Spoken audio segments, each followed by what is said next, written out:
Yeah, so my name is Jerry Ireland, and one of the best stories I think I've ever heard or encountered on the importance of Indigenous compassion comes from Togo, where we serve, and a friend of ours by the name of Titus, who was the valedictorian of the West Africa Advanced School of Theology last fall. And Titus was a church planner. He and his team would plant churches out in remote parts of Togo. And as they were doing this church planting ministry, they began to get a burden for street kids in the city of Lomé. And they began to pray about whether or not this was something that God wanted them to get involved in. And so they started working with these kids. They started going into the downtown areas and meeting with them. And what they discovered was they had assumed that all of these kids were orphans. And what they discovered was that almost every one of them had families. They had mothers, fathers, brothers, sisters. And the reason these kids were on the street is because they had all stolen from everybody they knew. They stole from their families, they stole from the communities that they lived in.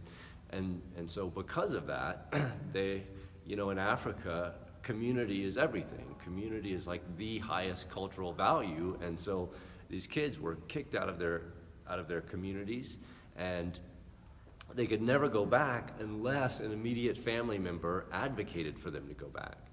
And so Titus and his team would begin working with these kids and discipling these kids. They would spend months discipling them.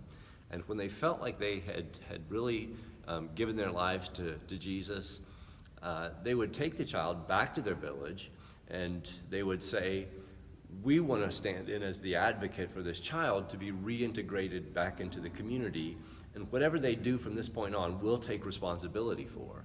And through this, they've had incredible success getting these kids off the street and back into their homes, back into their families, and back into their communities.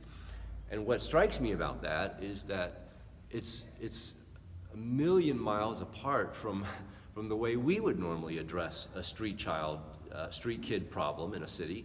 We would tend to go in and set up a center and start feeding programs, which really does nothing but guarantee the perpetual homelessness of that child. We make it possible for them to remain on the street and never be reintegrated back into their families.